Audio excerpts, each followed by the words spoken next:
Good morning, everyone. We're very happy to have you here. And we were discussing among us, has the president touched down yet? Is she on the ground in the United States? It's an exciting week. I'm sure everybody related to Asian studies in Washington, D.C. and Asia policy, everyone is terribly busy with too many events. That's partly why we decided to team up. On this panel, you have 4 people who represent 4 of the top research institutions in Washington, D.C.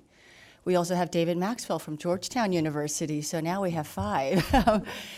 And we thought instead of making you run all over town to go to 4, 5, 6 different events, we would try to bring ourselves together and offer ourselves to you in one place, 4 voices, 4 perspectives on this occasion of President Park Geun-hye's visit to Washington, D.C. to meet with the U.S. President, Mr. Obama. And I would like to just thank everyone at Brookings, our staff at the Center for East Asia Policy, and all the videographers and everyone else involved. This is being videotaped, and we will have video casts available online probably within the week or so. And just in case you don't know, my name is Kathy Moon. I am a senior fellow in CEAP, our center, and also the SK Korea Foundation Chair in Korea Studies. I'm just going to introduce Emma. Emma Chantlet Avery, do I have that right? We met today. She has a very firm handshake, so I decided we're friends already. And Emma was kind enough to come from CRS to be our moderator and also to offer some comparative perspective on Japan and China. We've recently had visits by Prime Minister Abe as well as President Xi. And so this is a nice medley of Asia summits that we can offer to you. And Emma will be introducing each speaker. We will begin now. Okay, thank you. I need to grab my sheet back there. Thank you very much, all of you, for coming, and to Catherine for offering me the opportunity to moderate this very distinguished panel. I'm going to introduce the 2 other speakers you've already heard from Dr. Moon, and let them speak for about 15 minutes each. I'll offer just a few minutes of thoughts, and then turn to the audience for questions after that. To Catherine's right is Do-Yuan Kim. She is a non-resident associate in the Nuclear Policy Program and Asia Program at the Carnegie Endowment for International Peace. You have the rest of her bio here, so you can read about all of her various accolades there. And at the end of the table is James Person. He is the Deputy Director for the History and Public Policy Program and the coordinator of the North Korea International Documentation Project. I'll let the speakers start now. James, would you like to begin? Sure, thank you. Just a quick correction on that. I'm now in charge of the Hyundai Motor Korea Foundation Center for Korean History and Public Policy, which was recently launched. And if anyone has a suggestion for an acronym for that, we're still working on it, so please do share. Let me just quickly thank Kathy for suggesting this and for hosting us. I think this is a fantastic idea to bring the research institutes together, saving people, on metro fares and taxi fares and replacements and time. I hope this is something that we do very often moving forward. So in preparing for this event, I'm a historian. So what do historians do? I went to the archives. And we assembled a collection of, with the assistance of my great research assistants, we assembled a collection of over 600 pages of documents on summits between the U.S. and the ROK, going back to 1954. These include, again, so the meetings, the actual records of the meetings, the memoranda of conversations. They include scene setters. They include some diary materials from people who were involved in the meetings. They also include just other materials that were released after declarations and whatnot, communiques that were released around these summits. And what I tried to do then is I tried to identify patterns, trends in the U.S. ROK alliance through the summit meetings. This is it was a bit of a challenge for me. I'm as a historian, I tend to focus on very specifics on, and analyze briefer periods, but I'll do my best here to extract some broader insights and general tendencies. So I think we can identify three periods, more or less, in the alliance through the records of the summit meetings. The first period, of course, is after the Korean War through the mid-1960s. The second period then lasts from the mid-60s through the late 80s, and then after the late 80s, after the end of the Cold War, through the present.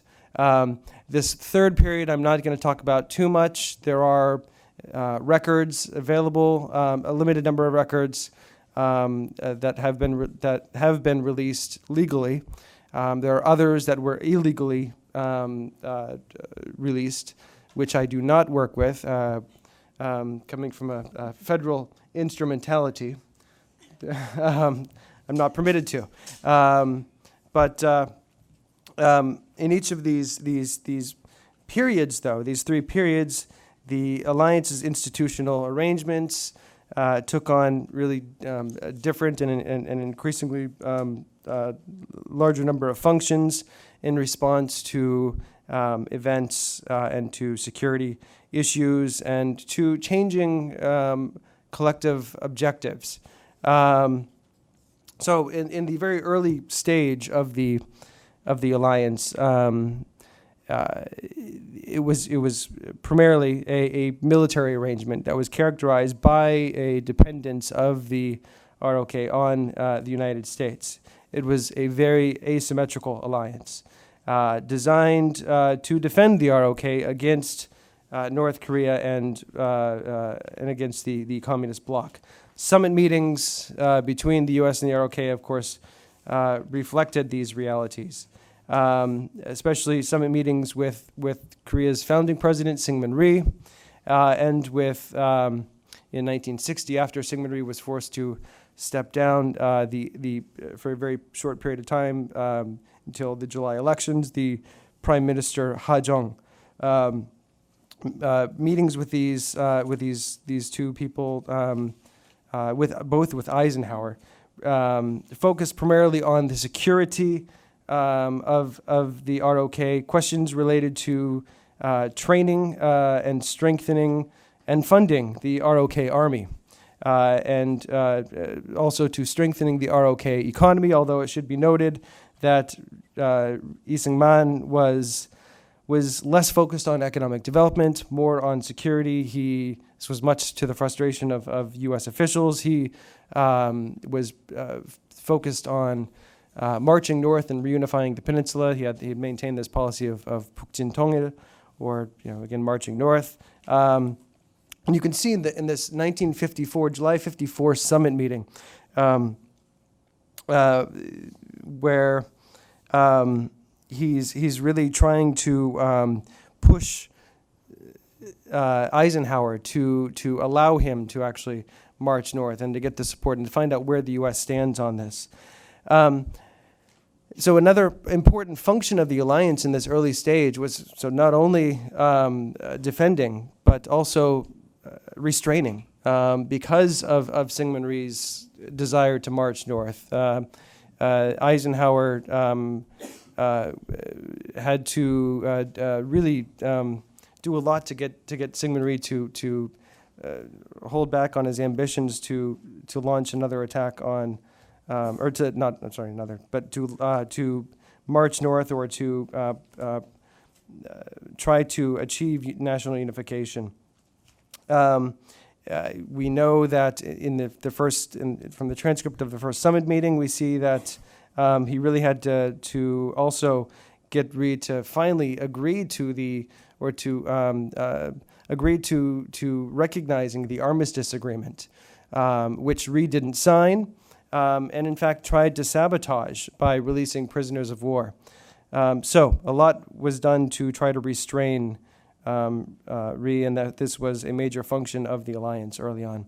So if today then we talk about an alliance based on trust and mutual respect, these attributes were really all but absent from the very early summit talks. Eisenhower, in fact, was discouraged from even going to the airport in '54 to greet Syngman Rhee because there was concern that Syngman Rhee would intentionally try to say something that would embarrass President Eisenhower in front of the media cameras that had audio. It was decided instead to have the greeting ceremony at the White House where cameras would not have audio. So for Rhee, too, though trust was absent, he didn't put much stock in the U.S. commitment to the ROK security. We see this in the transcripts of the meeting where he is trying to really find out where the U.S. stands on reunification and on defending the ROK, because Eisenhower was in fact trying to encourage Korea to cut the number of troops to make some major reductions in expenditures on the military.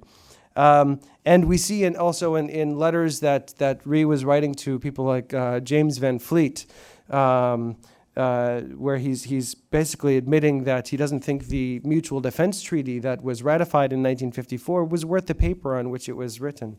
He really didn't believe in the credibility of the U.S. At this time. So another thing that emerges in the early years of the alliance was that some concern about relations between the ROK and Japan. We see that Rhee was pushing back on Eisenhower's request to normalize relations with Japan, and we see that also Prime Minister Ha Jong, again in 1960, vented about the U.S. not doing enough to get Japan to recognize that it mistreated Korea during the colonial period, and that it was continuing to mistreat Korea after the colonial period. And there was a lot of frustration about the U.S. doing more to help rebuild Japan, which was a defeated nation, but not enough to help Korea build up its economy. Apparently, he wasn't aware of President Rhee's resistance to pressure to focus on the economy.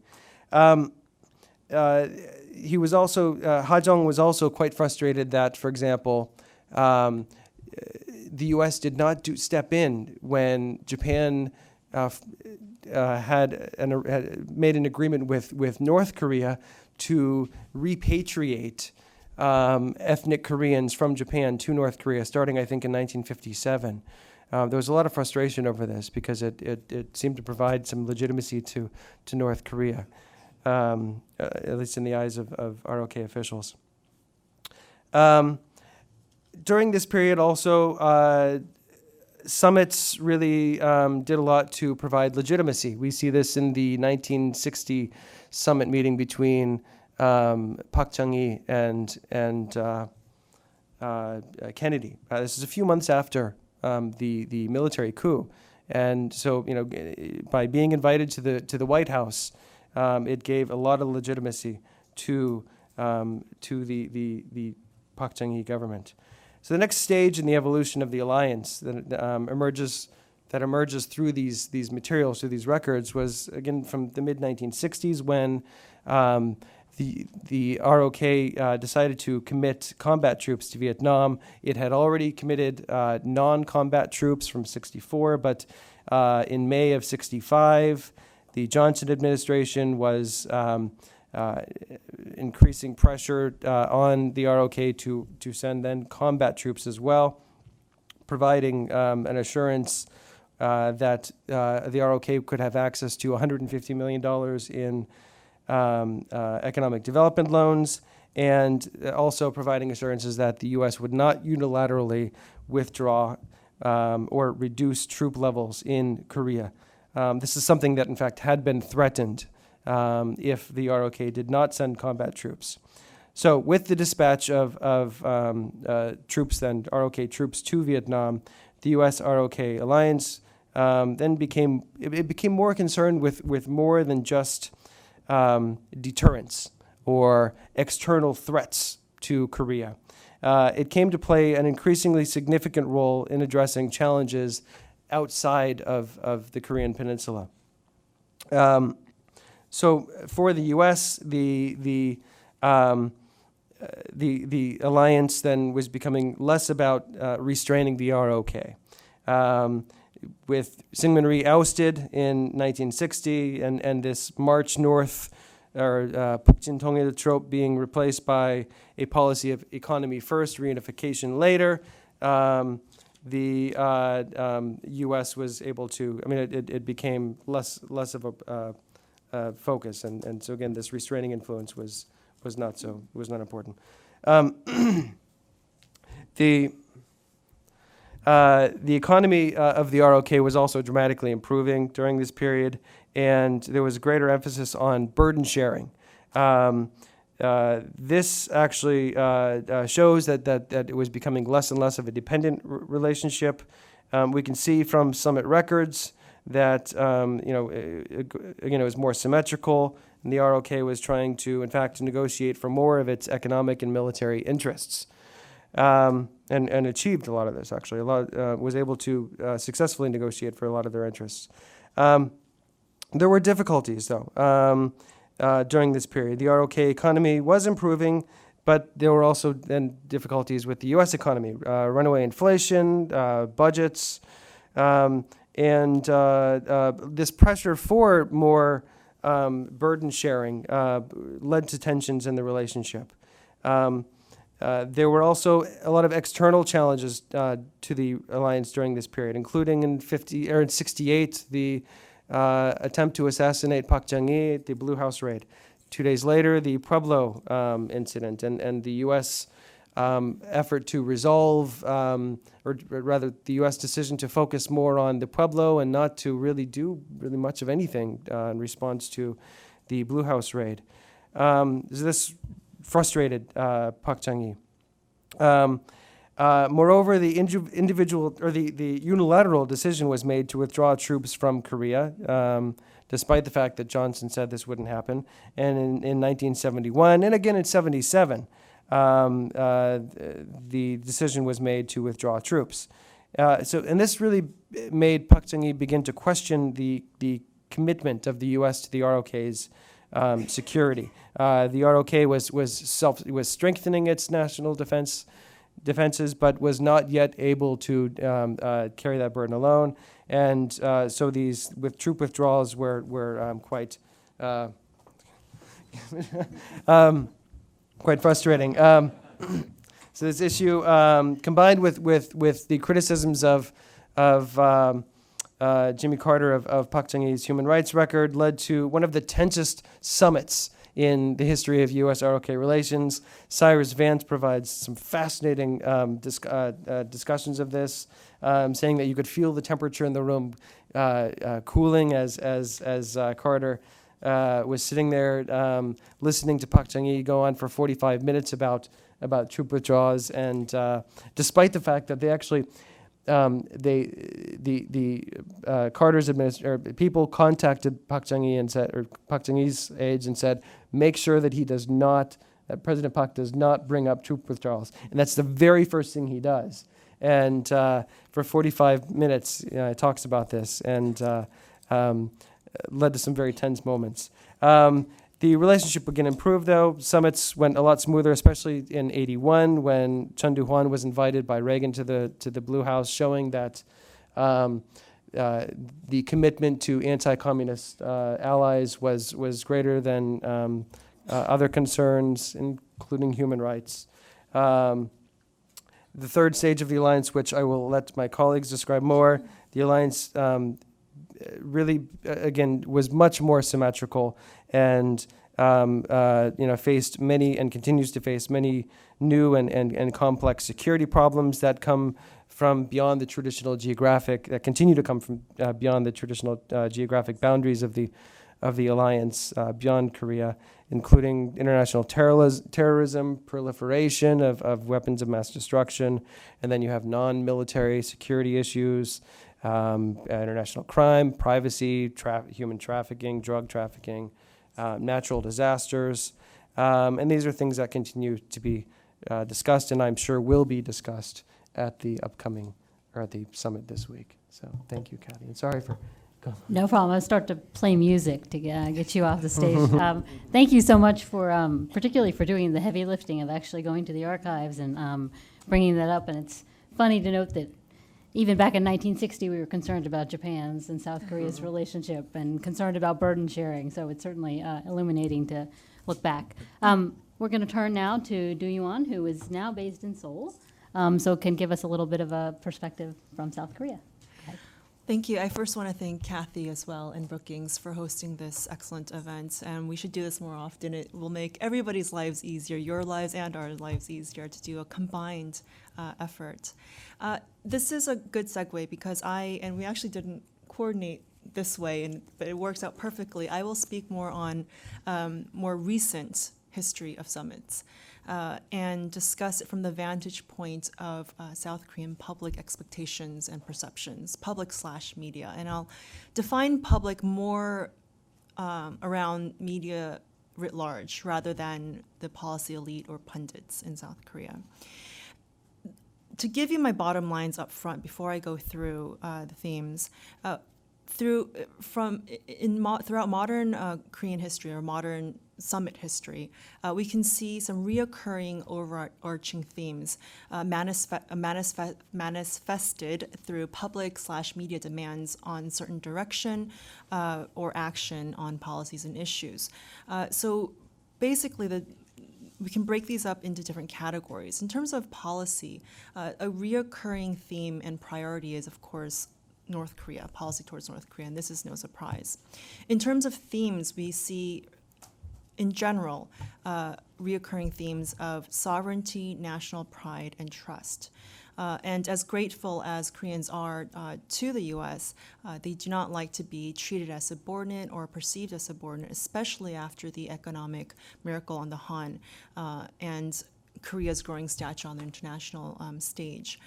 So we see, and this also links to expectations and demands for a more, and James touched upon this, from an asymmetric alliance to a more symmetric alliance between equal partners.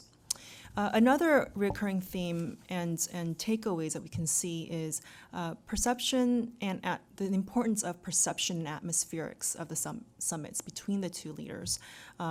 And perception and atmospherics are regarded just as important as policy in a lot of instances.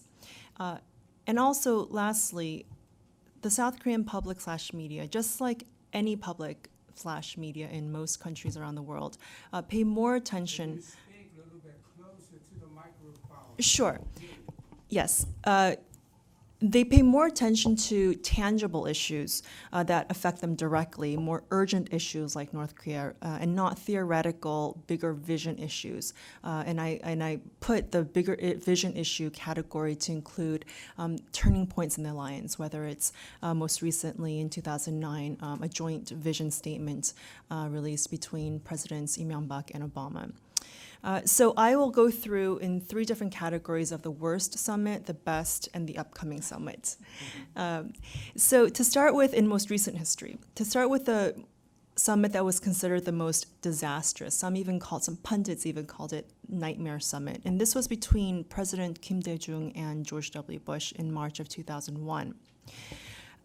Pundits I think pretty much hands down have all agreed there's a consensus that the alliance ceased to function effectively since the summit.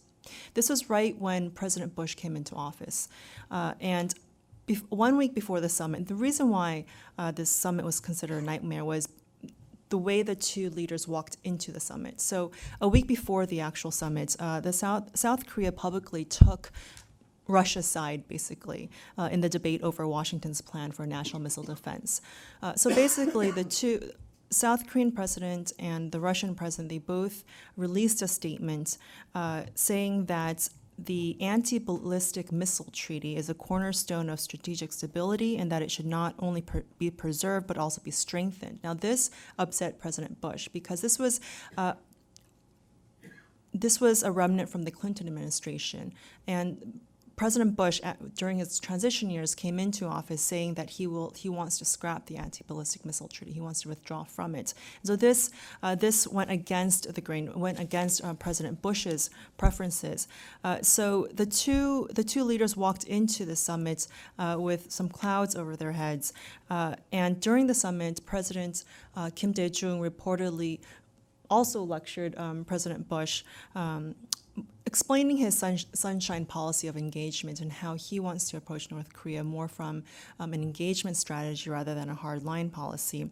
And President Kim was reported to have told President Bush that if you get to know Kim Jong-il, he's actually not a bad guy. And this also astonished President Bush. This clearly upset him.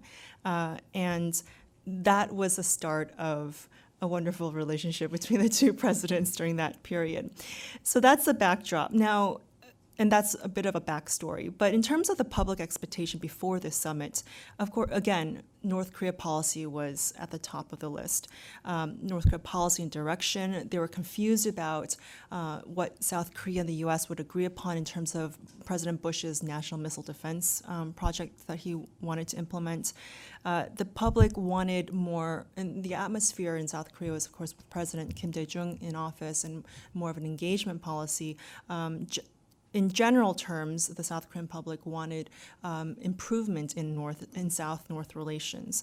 The public also expected the two leaders, not knowing a lot of this backstory, they expected the two leaders to reconfirm the traditional alliance.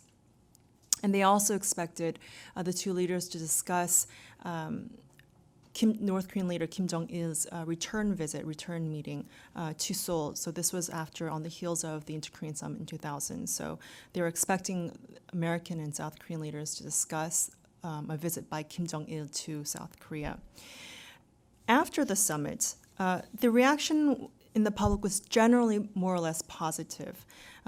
Perhaps because based upon the joint statement that was released between the two leaders, despite the fact that they had some heated conversations behind the scenes, which is normal in diplomacy, where you have heated conversations behind the scenes, but in public, in the photo op, you've got smiling faces and shaking hands for the photo op in a nice positive joint statement. But the media and the public also still nevertheless expressed some concern and some confusion. They picked up on the disconnect and the perception gap between the two leaders towards North Korea.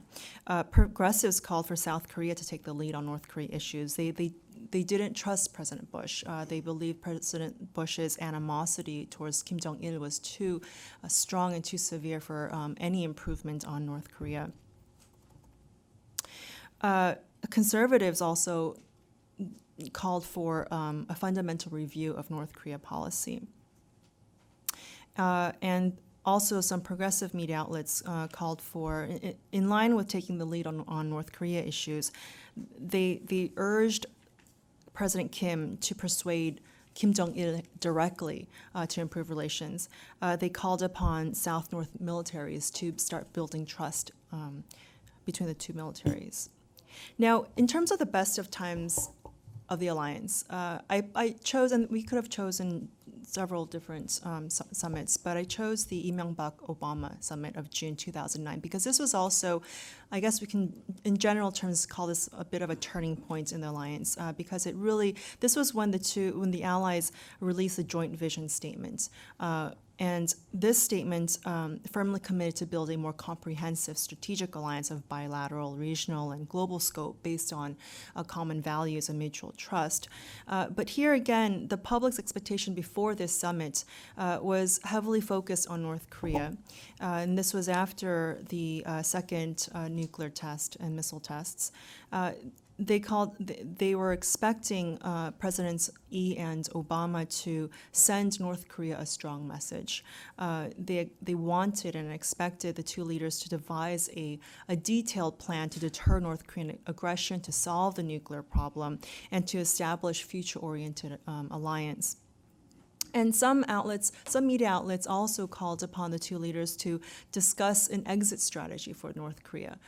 So as much as some media outlets wanted a firmer stance toward North Korea, they also called upon the South Korean and American leaders to think of an exit strategy for North Korea so that it can join the international community. In terms of the public and media reaction after this summit, generally it was very positive.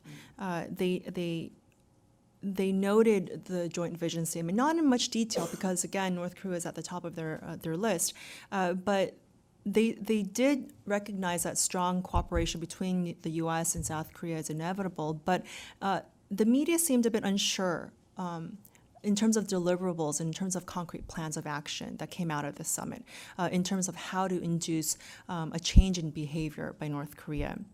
And so some media outlets expressed some regret, saying it's unfortunate that the two leaders could not think of better inducements to bring North Korea to the dialogue table. And as you all remember, ever since December 2008, we have not seen the resumption of the six-party talks.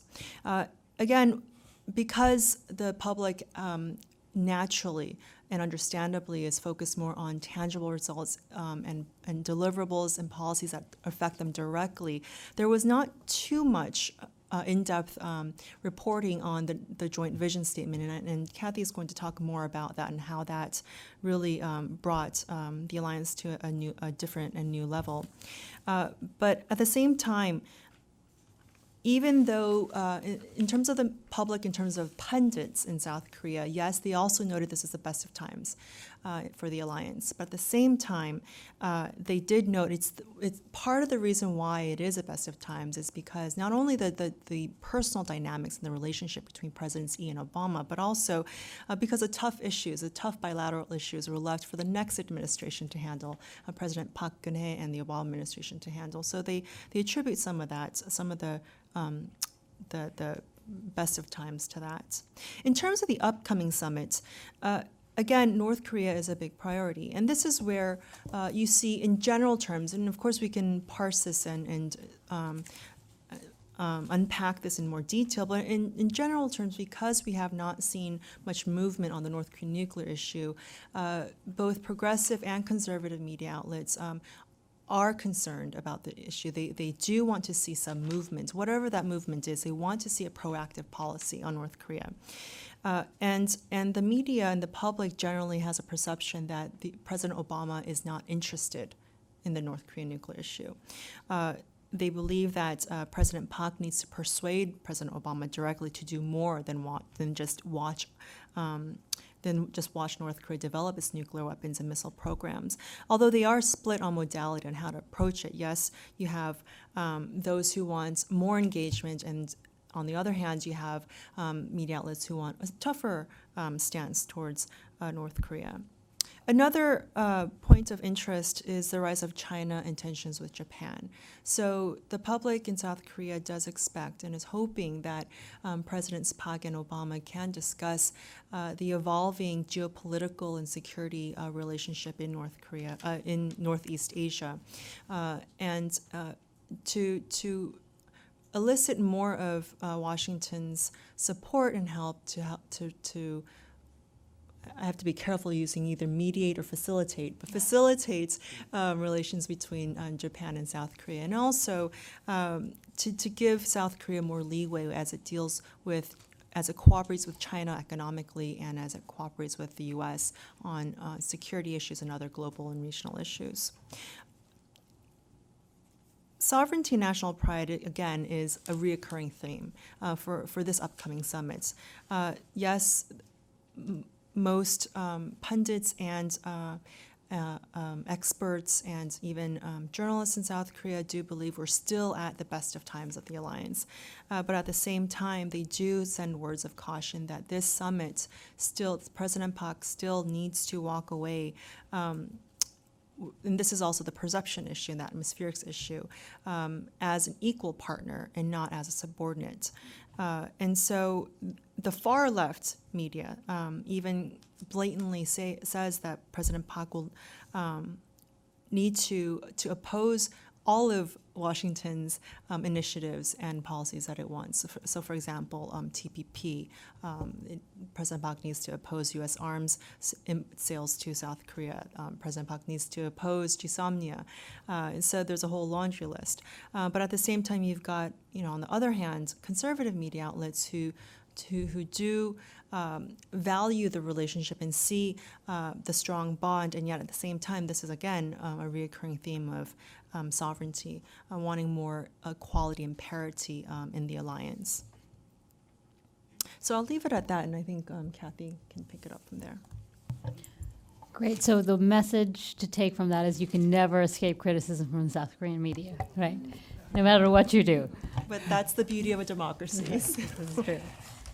I also wanted to say that I agree with you identifying the Im Myung-bak summit with Obama as the best, because if you remember, they also passed Chorus FTA. They Congress did, passed exactly. them while he was on the ground, so that Right. really hit it out of the park. Yep.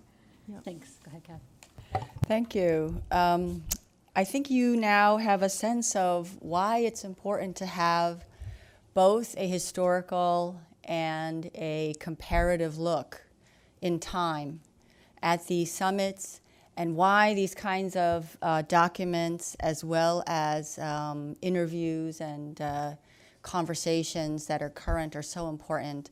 We often just focus on the issue at hand or the visit at hand in DC, but almost always it's taken out of context. The larger context geopolitically, regionally, but of course the larger context historically. And I think it's a wonderful retrospective, in a way, to think about the evolution of the U.S. Korea relationship in general, not just the alliance, and how much it has grown and evolved and transformed into, as of 2009, the constantly touted, emphasized, comprehensive strategic alliance and relationship versus the straightforward, narrow military relationship that had been the hallmark or the main characteristic when it began. So another question we have for all of us is, from this visit of President Park and President Obama on, where will the evolution of the relationship go? What other issues, what other frameworks, what other responsibilities, not only bilaterally, but regionally and globally, will both countries take on, independently and together? I think these are questions we should always keep in our heads for some time to come. What I'd like to do is also show off my much shorter stack of documentation. We're competing here as scholars on who has the bigger stack. Of course, you're the former journalist. He's the historian, and I'm the political scientist. So it makes sense in terms of how large our stacks are. But we all are serious analysts, and I am a wannabe diplomatic historian, as I always tell James. I found it interesting. I went through, I focused mostly on joint statements, press conferences, some of the very short, simple, condensed versions of the historical record, rather than the longer, elaborate versions that, of course, James works with regularly.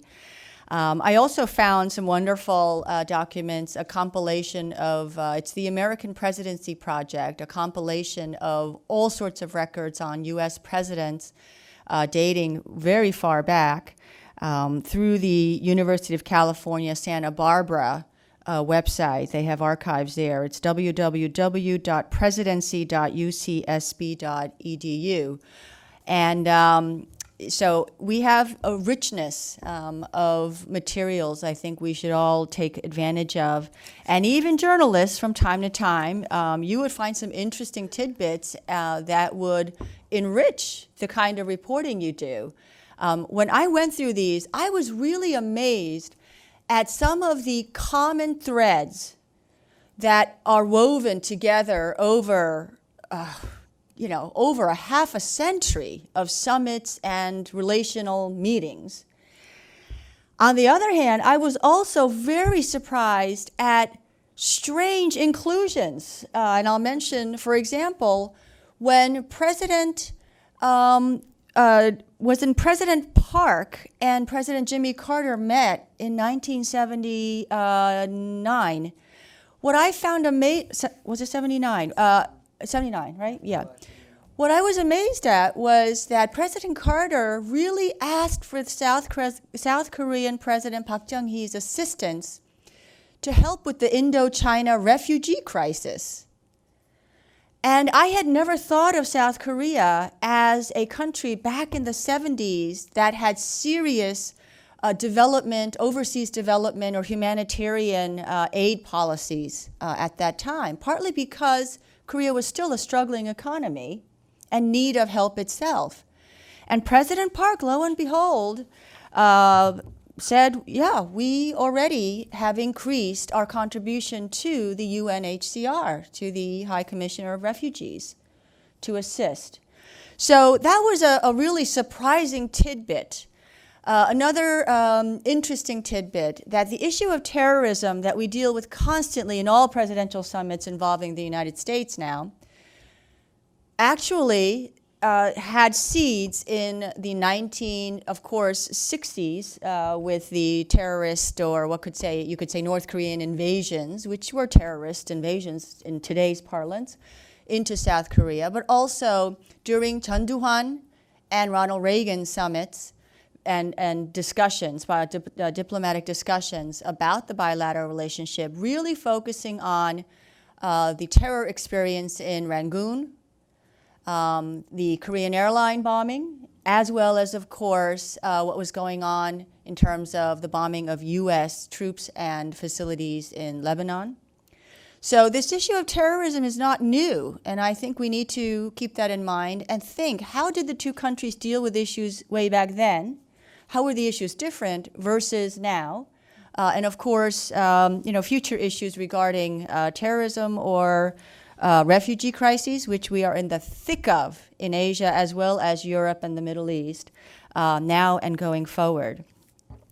So rather than just continuing to show off my stack, and mine's color coordinated because I did my homework. I don't know if you've actually done your homework highlighting. But let me go through very briefly what I think are some very interesting observations that we can make based on just my very limited search and research of these kinds of summit documents, mostly joint statements, press conferences, etc. When I looked at these documents, of course they are for the historical record, but they are also, it's like watching a play. Koreans love 연속극 drama series, right? This is a mega diplomatic 연속극. This is a drama series that goes on and on and on every year, maybe not every year, but every few years with every presidency, right? So I started looking at these documents as scripts for plays or for a TV show, scripts. And when you look at these as policy scripts, you can find some interesting observations. They contain the two countries' textual assurance, assurance by text, the written word, textual assurance and textual criticism of each other, assurance to each other of their mutual and respective commitments, and criticism in very diplomatic terms. They also contain a mantra, the repeated prayer or the repeated Om in yoga, okay? The repeated mantra of alliance stability and the reaffirmation of U.S. commitments to the ROK, security and economic prosperity.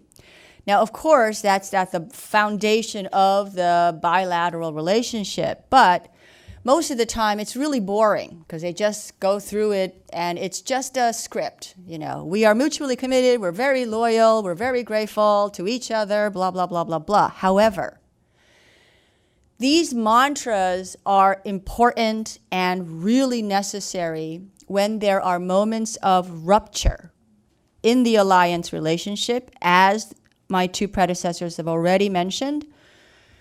The period of the alliance between during Jimmy Carter and Park Chung-hee, when President Carter had wanted to withdraw troops from South Korea, and South Koreans of all political colors were opposed to this. And so during that summit, when President Carter went to Seoul, I was actually, I think, 15 or 16 years old. And my father was very involved as a Korean American in politics in the Democratic Party at the time. And he made us, my sister and me, we were 15 and 13, 16, 14, wait in our first high heels in the heat of Seoul's summer to try to catch a glimpse of President Carter. We didn't manage, and I was so angry at my father for the rest of my visit to Korea. But during that summer visit, the reassurance by President Carter of not only the Mutual Assistance Treaty and the U.S. commitment to it, the maintenance of retention of U.S. troops, and the extended nuclear deterrence. It's in the actual joint statement. The nuclear deterrence, extended nuclear deterrence, is not often mentioned in the joint statements. And it's interesting to note when they show up and when they don't. And it showed up with Carter and Park during that time. Carter was also on President Park's U.S. enemy #1 list because of Mr. Carter's insistence on human rights regimes all over the world, and President Park was not exempt. And so this was a bad time, and so this emphasis on the stability of the alliance, the reaffirmation of the U.S. commitment, it was very important. It was not just a repetition among numerous repetitions. The alliance stability, reaffirmation of U.S. commitment also becomes important in moments of geopolitical changes and big shifts. Again, President Carter and President Park Chung-hee in 1979. President Carter felt compelled to go to Seoul, partly to explain what was going on in China, with China and the U.S., and China and Japan. He wanted to explain personally the changing geopolitical context in Asia and, of course, globally, and to reassure President Park that the U.S. was not going to abandon South Korea because South Koreans were afraid that the U.S. had abandoned Taiwan, as the Taiwanese felt at that time, and that and Japan's peace and friendship treaty with China, which it signed in 1978, and then the U.S.'s diplomatic normalization with China in early 1979, that these major diplomatic geopolitical shifts were not intended to worry South Korea. So during these big moments of either alliance rupture, crisis, or geopolitical shifts, the mantra of commitment to the security alliance becomes particularly weighty. The documents also contain summaries of main issues that are already on the bilateral agenda or in diplomatic process. And sometimes the two presidents emphasize specific issues because they need extra political public boost or support. One of the most recent best examples is the need for President George W. Bush and President Lee Myung-bak to get the FTA in motion, in progress, and to get South Koreans and Americans behind it. So during their meetings, the FTA became a very important issue. And it was not only because it was a salient issue, but bilaterally, but because both sides needed the public boosting, the public support. Summaries of main issues also include moments when presidents need to be particularly grateful or come begging. And it's not always the, quote, weaker, smaller ally to the bigger. It's also the larger ally. So, for example, George W. Bush, every time he met President Roh Moo-hyun, with whom he did not have a good relationship, but when I went through these, I thought they had some of the most successful summits. Because their relationship and their policy orientations were so different, actually their summits were quite harmonious. And both brought much flesh and meat to the table. For vegetarians, I'm very sorry. They brought a lot of tofu to the table, a lot of protein. That's what I'm trying to say.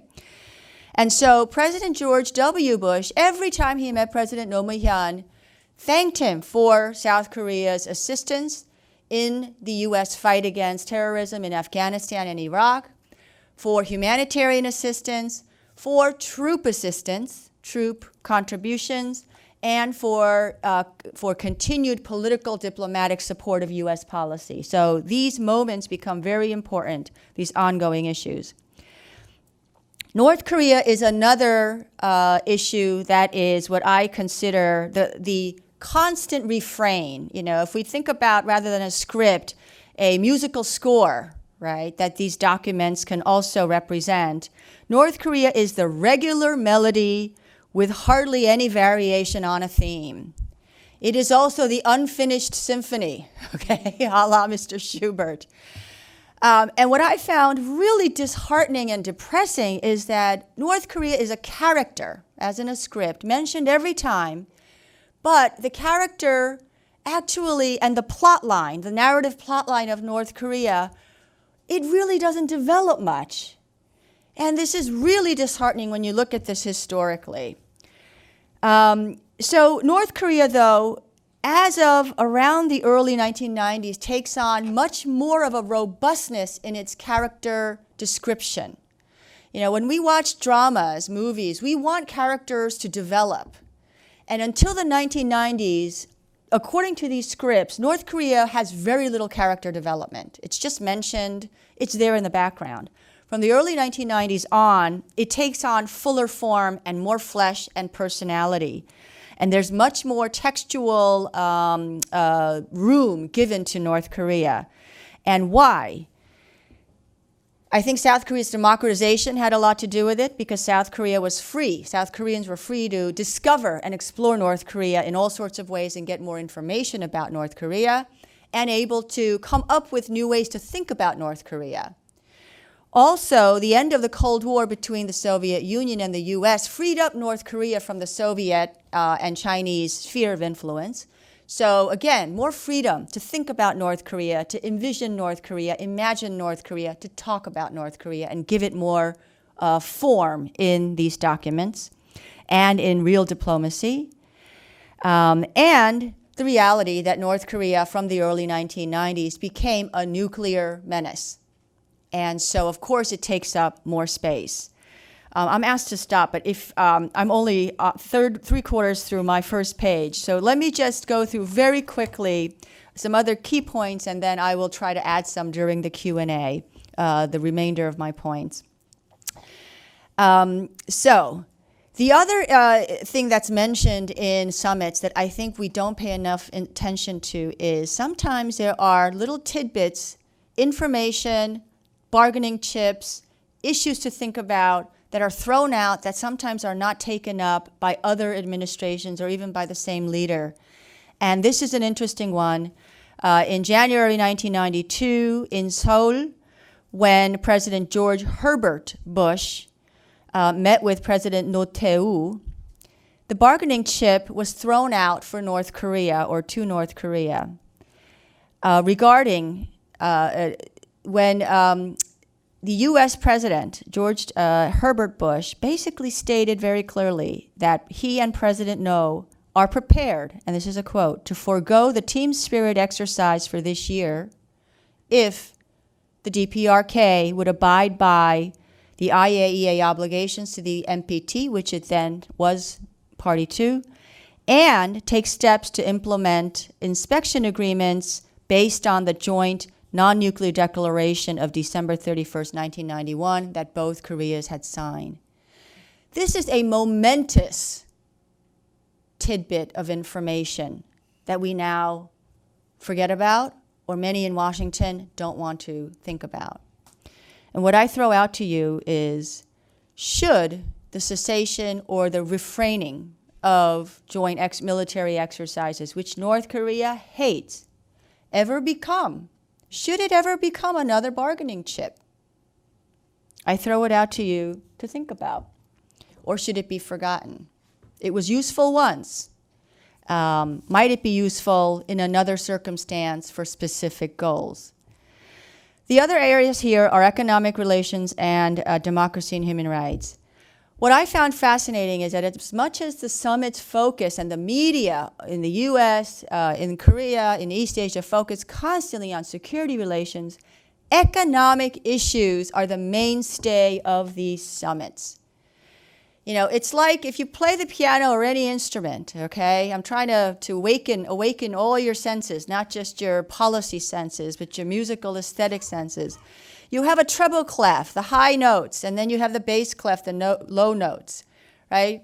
If the security relationship and issues are the low notes, the bass clef, in my view, the economic issues are the treble clef. There's constant melody being played about economic issues, and they are much more specific than the security issues.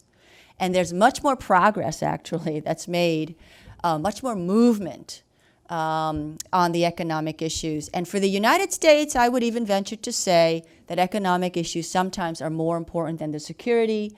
For the South Koreans, the security issues seem sometimes most of the time more important. And what's interesting is that from the early periods of the 1950s, 60s, 70s on, this constant push by the United States to try to get the South Koreans to open up its markets and to move toward a liberal model, economic model, especially in trade.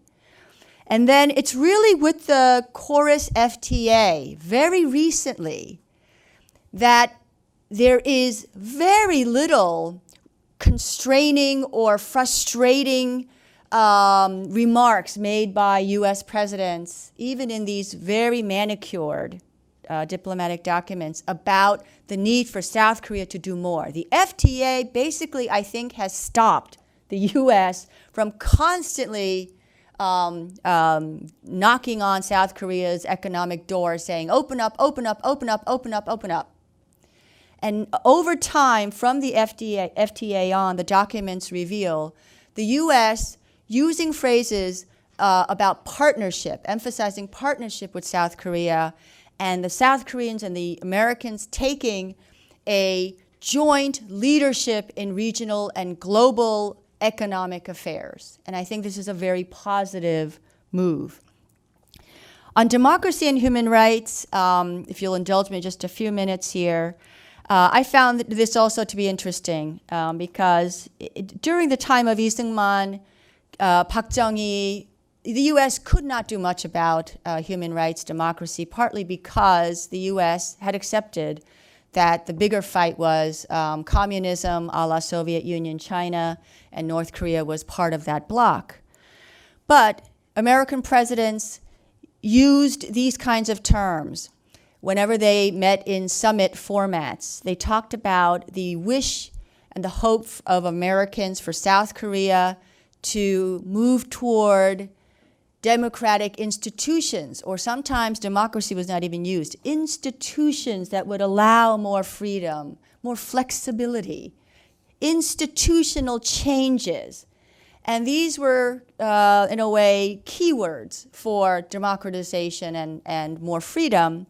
And of course, only with President Carter did democracy, human rights become full-fledged, explicit demands that the U.S. began to make in these diplomatic formats.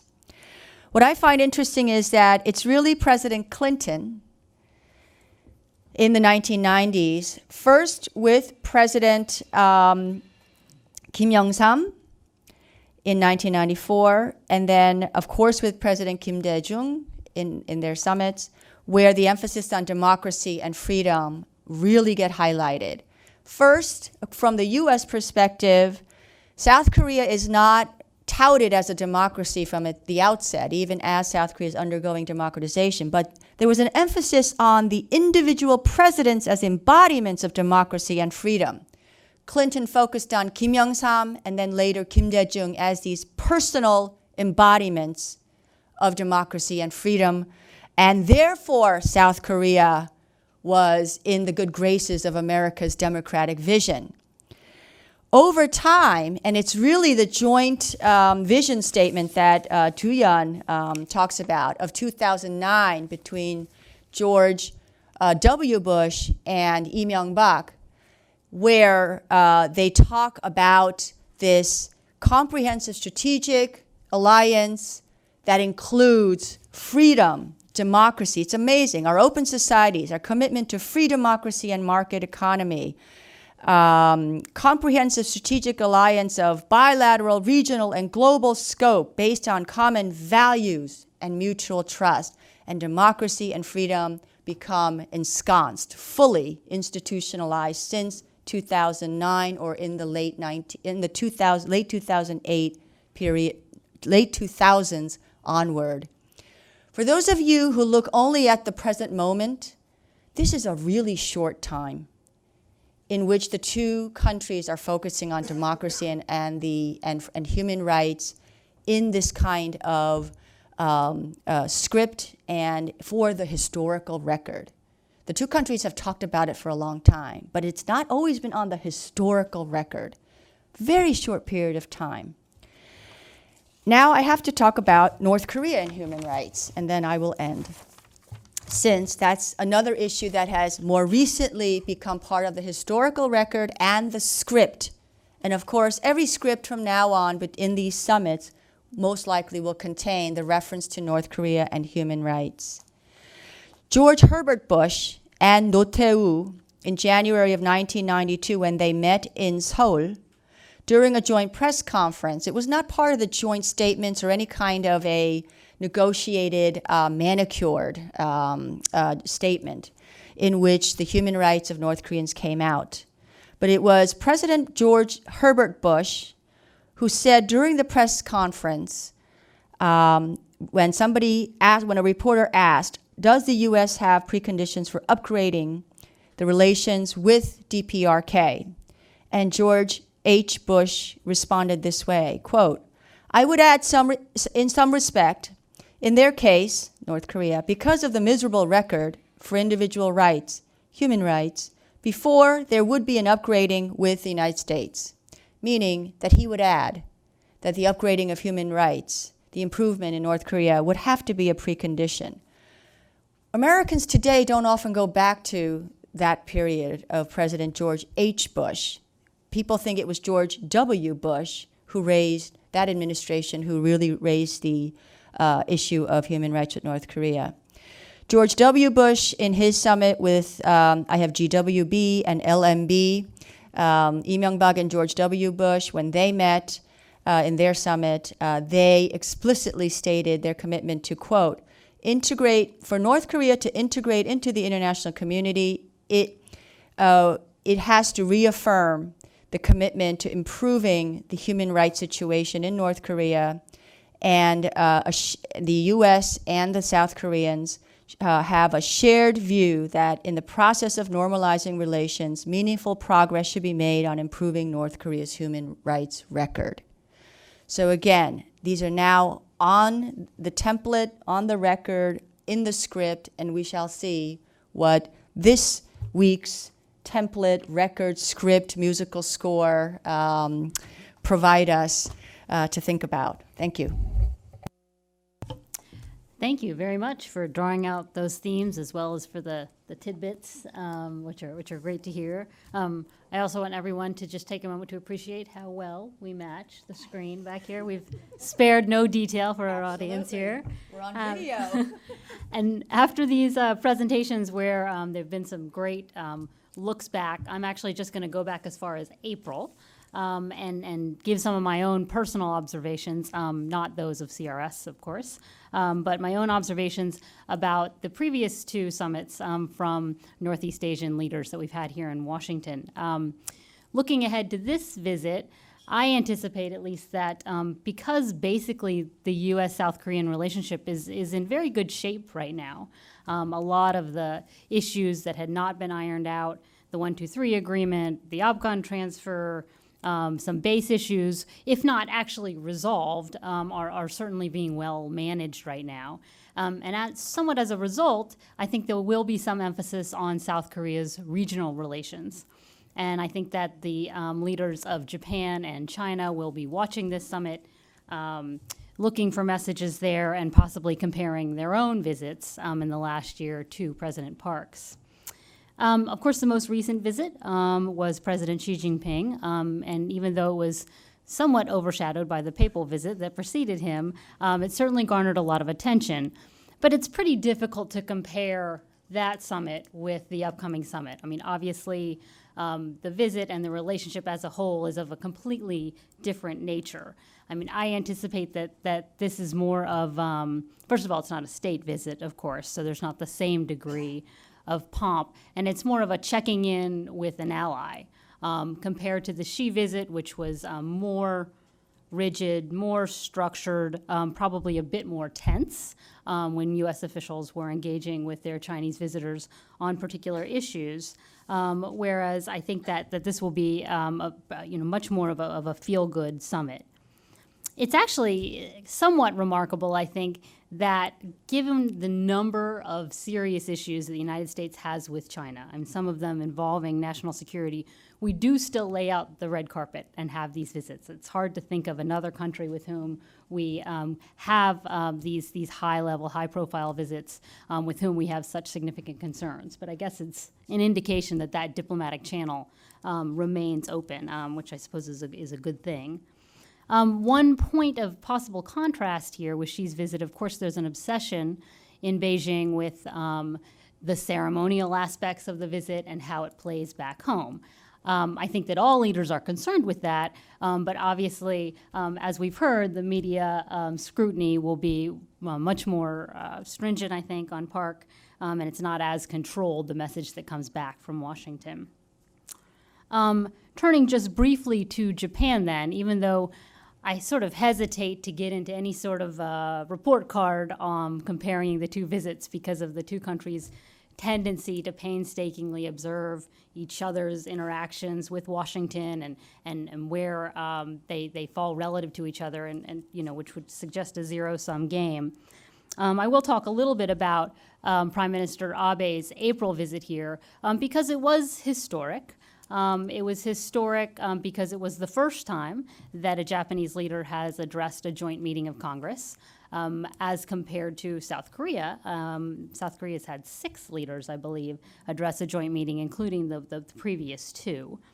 And of course, this was also a state visit of a very high profile.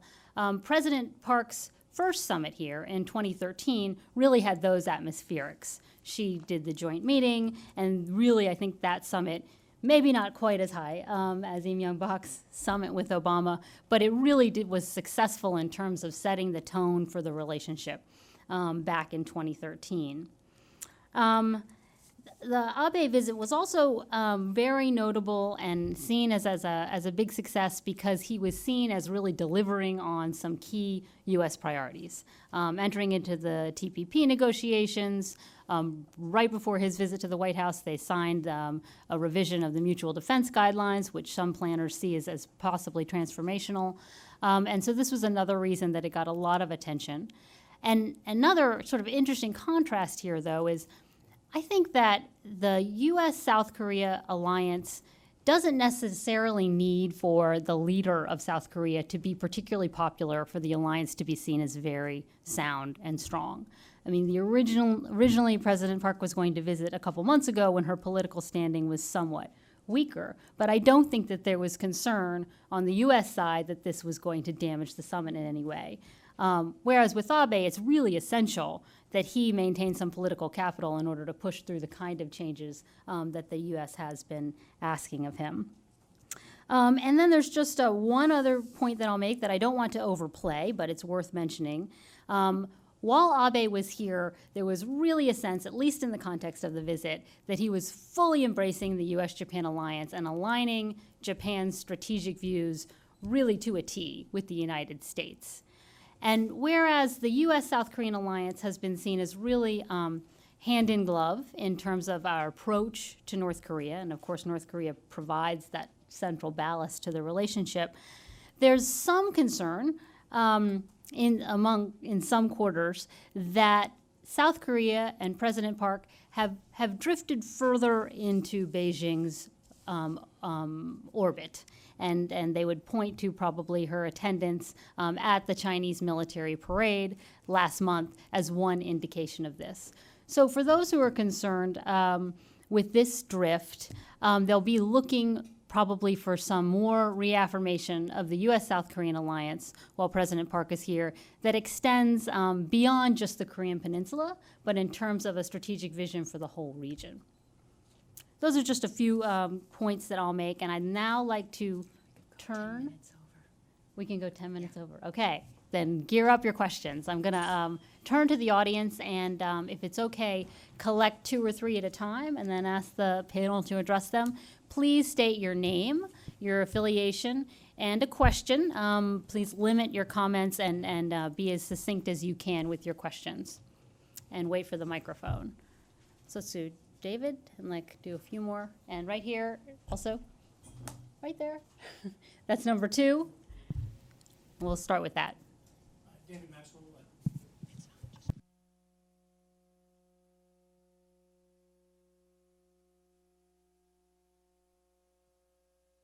Okay, can I go first? Okay. Is that's one's not working? We have a backup microphone? Okay. Why don't we come back? Why don't we come back to you? Oh, all right. We'll go to you. Thank you. David Maxwell, Georgetown University, and thank you for putting this together. This was excellent, and I hope that there are people at the White House perhaps who could take 90 minutes and view this, especially those writing the script or the musical score. 2 quick questions. James, a great rundown. Du-Young mentioned, and we've talked about the 2009 Joint Vision Statement, and you mentioned, of course, E. Sigmon's focus on unification back in the 50s, but has there ever been a time in any of the summits where a statement like the Joint Vision Statement has been written and articulated that also emphasizes unification to that extent? And the question I would really have, really for Du-Young and Catherine, if President Park were to ask for something concrete from the United States in terms of supporting the Dresden Initiative and supporting unification, what might she ask for something that would be concrete? I think that's, I think your points about trying to get something concrete out of any summit is important.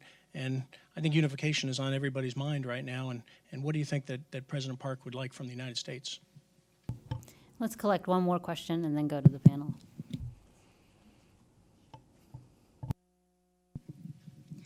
And thank you for the speech about historical perspectives.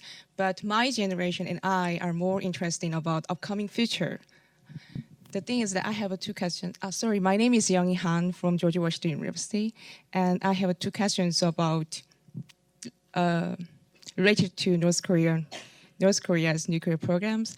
The first one is about considering the current Iran's nuclear agreement. So, do you think this kind of past results have some kind of significant meanings to North Korean nuclear programs and about multilateral sanctions on nuclear program of North Korea? And the second one is about, I'm just wondering, is there any more concrete action plan or framework between U.S. and South Korea about to bring out North Korea to negotiation table again? So I'm just wondering about this. Thank you.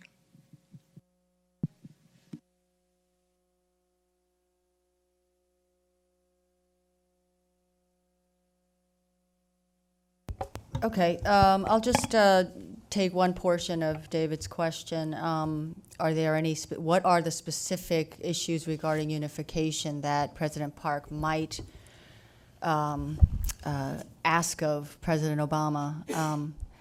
I personally think that she won't be asking anything very specific, and partly because the time is not ripe, R-I-P-E.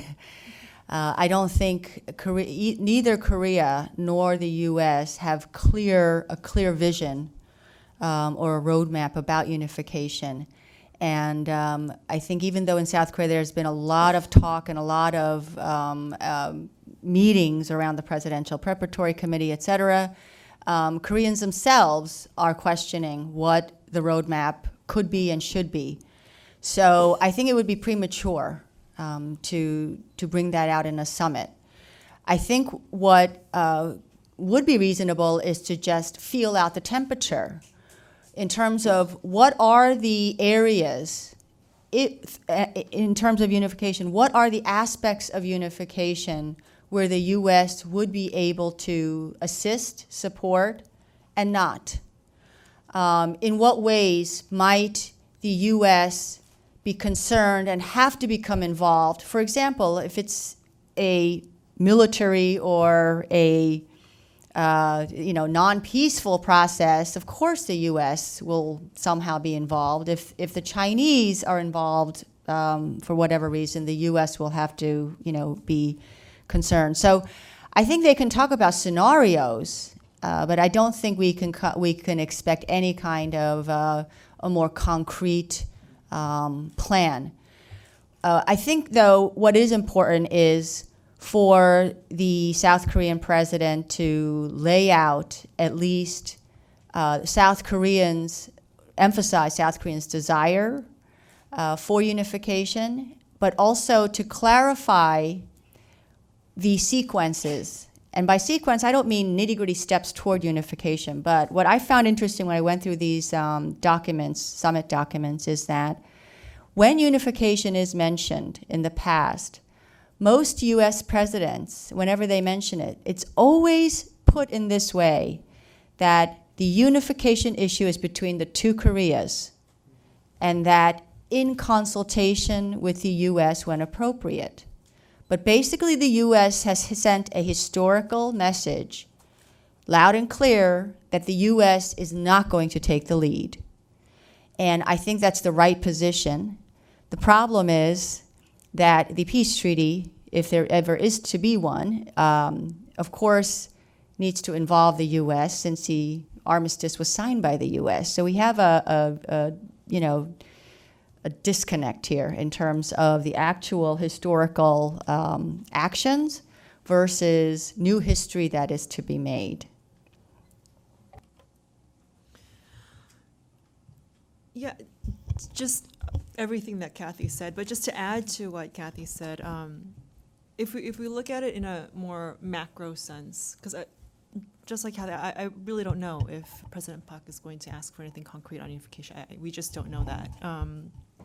But perhaps thinking more geopolitically in terms of if we define support in that sense for her vision for unification, I can imagine some circles in the South Korean political and policy elite who would want President Park to garner support from the U.S. for a strong support for unification as a hedge against potential Chinese involvement in unification. So to ensure that unification happens the way the South Korea wants it to happen and not have great power tensions and difficulties and challenges.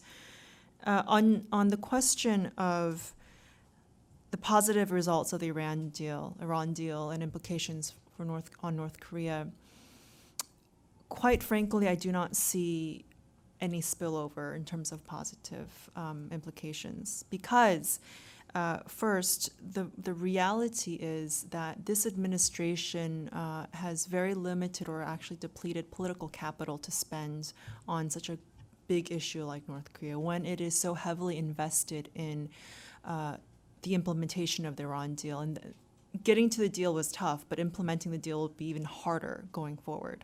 It is also preoccupied with other urgent issues on a global scale, whether it's ISIS and Cuba and those issues. So political capital is an issue. The other challenge is we limited time on President Obama's calendar.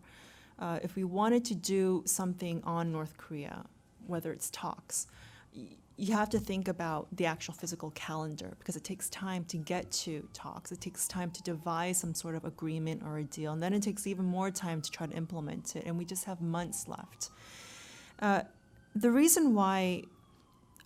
The biggest reason why the Iran deal worked is because Iran wanted to talk.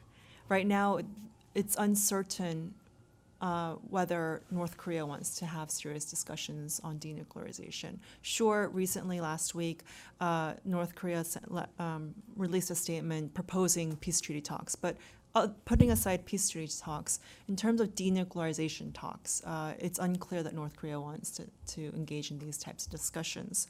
And the reason why it worked with Iran and the reason why Iran wanted to talk is because sanctions worked on Iran. Sanctions really affected Iranian people, and the people wanted the Iranian government to engage in these discussions. And so in terms of sanctions on North Korea, they do not have the same effect as they do on Iran because North Korea has the biggest life support, which is China, to help it out. So I don't want to be pessimistic, but I'm frankly, in all honesty, if we look at it from if we look at the reality of the situation, I don't suspect we'll see great overtures and a lot of activity on the North Korea front. David, thank you for your question. Excuse me. Just getting over a cold still. Perhaps a reflection of the reality and the inability to actually absorb or to reunify earlier. You really don't see much discussion of reunification in earlier years. You see, aside from Syngman Rhee talking about marching north and reunifying by force, there is, from the 70s, more of a discussion on having dialogue, especially after the first inter-Korean dialogue of 72, 3, and 4. You see U.S. supporting efforts in summit meetings, supporting efforts for continued dialogue, discussion at times of expanding that to include the United States and perhaps other parties, but it's more an expression of supporting this ongoing discussion, reducing tensions on the peninsula. I can't think of any single document where they're really going into any great detail on reunification before this joint vision statement. The moderator is allowing me to add. One of the questions was about might there be talks, et cetera, with North Korea and six-party talks, et cetera. Probably not, but we never know. I think what's important is I want to try to tie together your question with your comment about Koreans, in my view, overly sensitive concern about President Park's visit to China for the observance of the end of World War II and attending the military parade.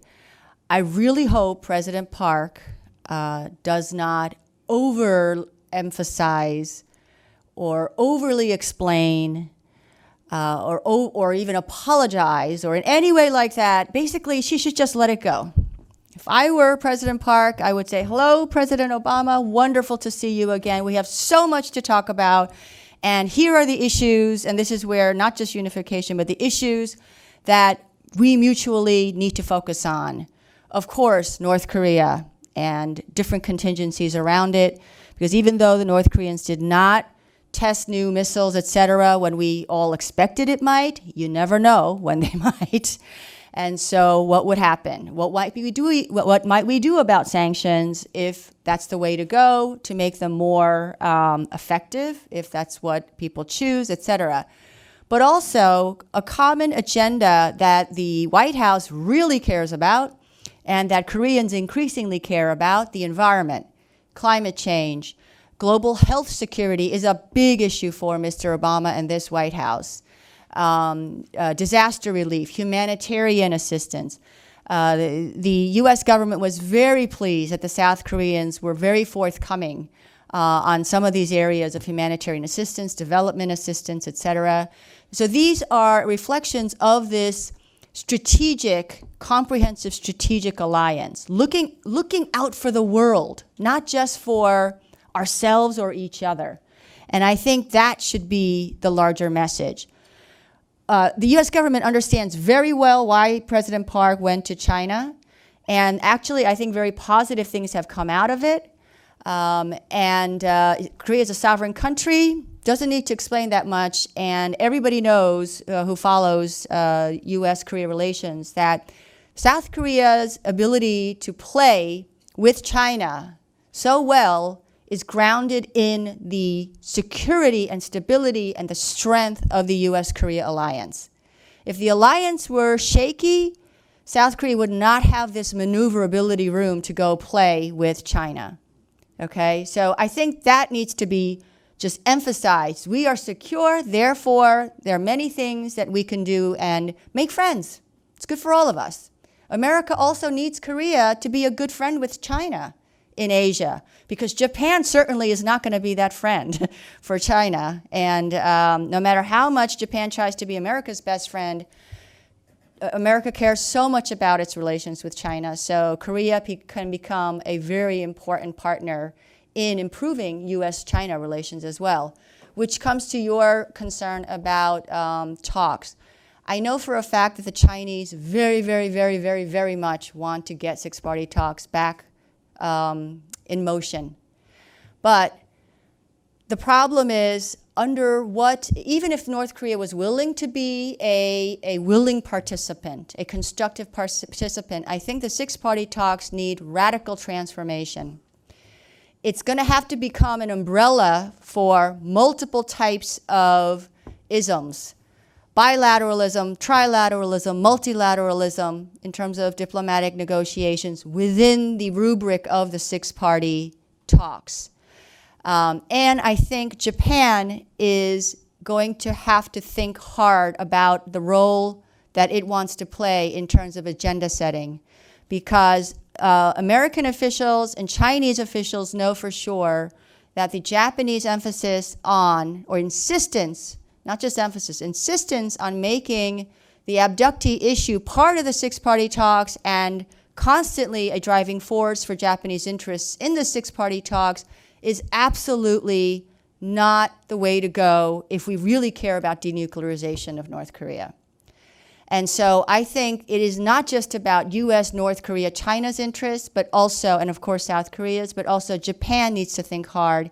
And Japan's friends and allies need to talk to Japan to help it think out. If it wants to continue to be a player in the six-party format, it needs to put the larger regional security and stability as the priority rather than its immediate interests on this particular issue. That actually is as much an obstacle as North Korea is, actually. Okay, let's collect a few more questions for the panel. In the back, here on the side, and right there. Thanks. Thank you. My name is Jae-min Son with Gyeongyang Daily News. This might be a little bit myopic question, but let me ask you.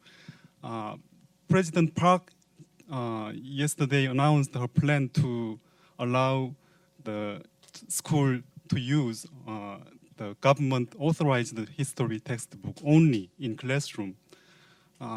Since Dr. Moon mentioned the democracy and freedom elements in the summit between Korea and the U.S., do you think this might meet the criteria that U.S. can mention?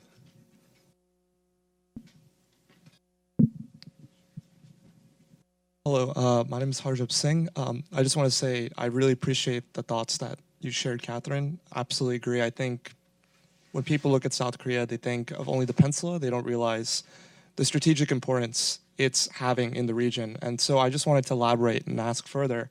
You know, given the developments that are going on with China, India, Japan, especially with military buildups, modernization programs, the United States, you know, did not join AIIB that was just recently created. Same with Japan. What role can South Korea play to be kind of a mediator, to kind of facilitate, to keep the communication open and to make sure that whatever the new economic architecture is going to be in the Asia Pacific, all parties will be able to have input regardless of any disagreements that may arise, especially, you know, between, say, the U.S. and China relations. And just one more right here in the middle. Yep. Yeah. Sung-Soo Hwang, George Washington University and Yeongnam University. What are some sort of your expected talk items on the table in terms of economic issues and sort of trade and because we talked about politics and geopolitical issues so much and sort of wanted to hear more about that. Okay, textbooks, AIIB, and economy issues. 5 minutes, go.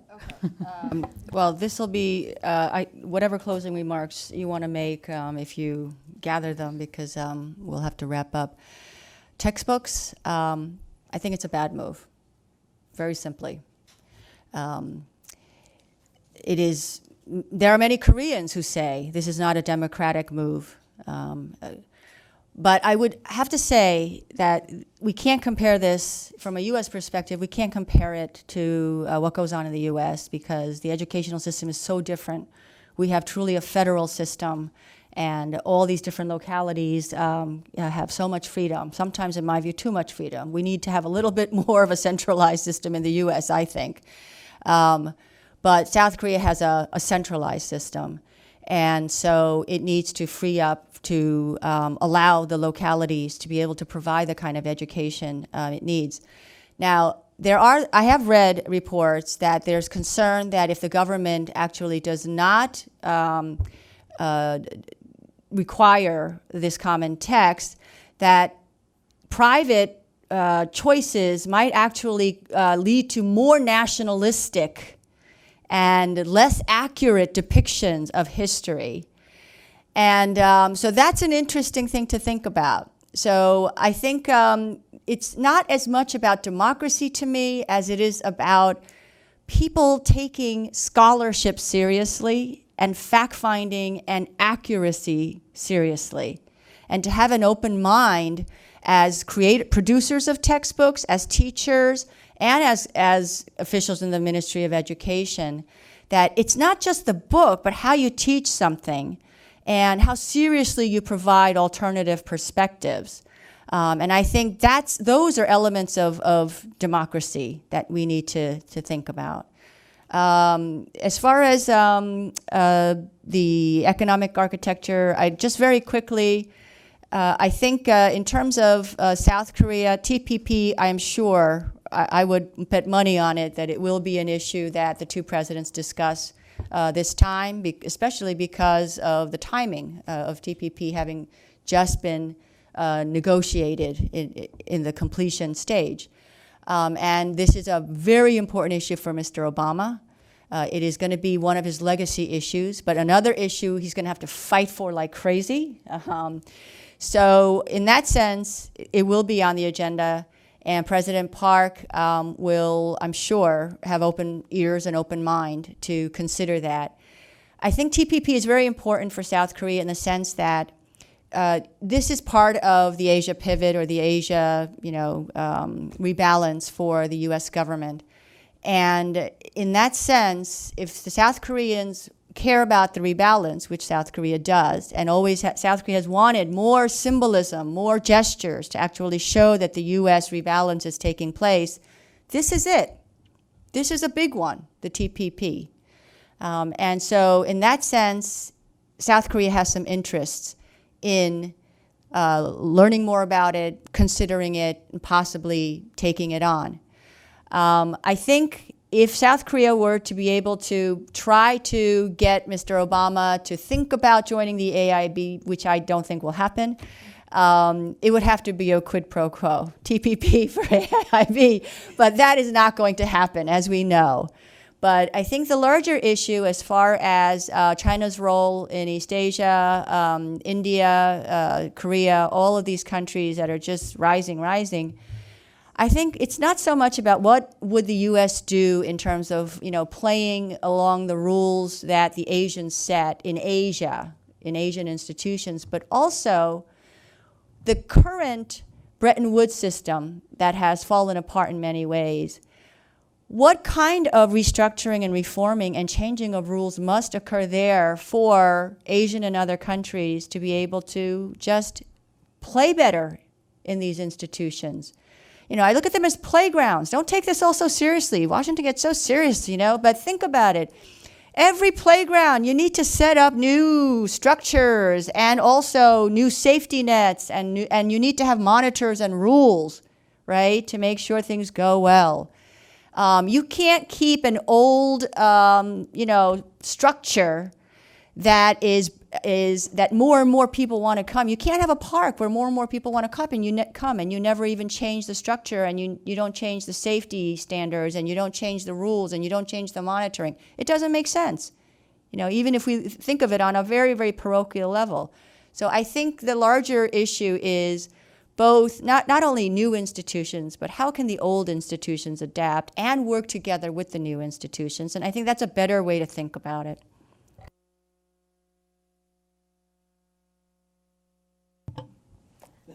Okay, she wants me to say something. I feel like you said it all.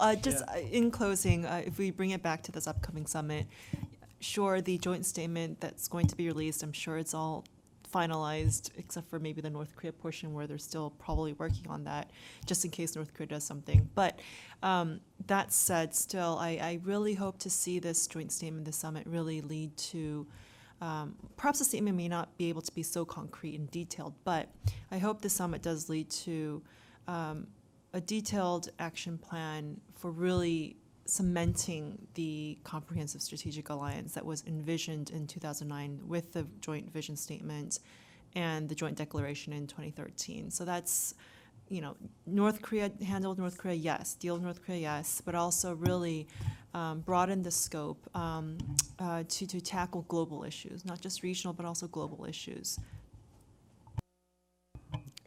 I would just agree with Kathy on the on both the textbook issue. Jamin, going back to your question, I think it's misguided, and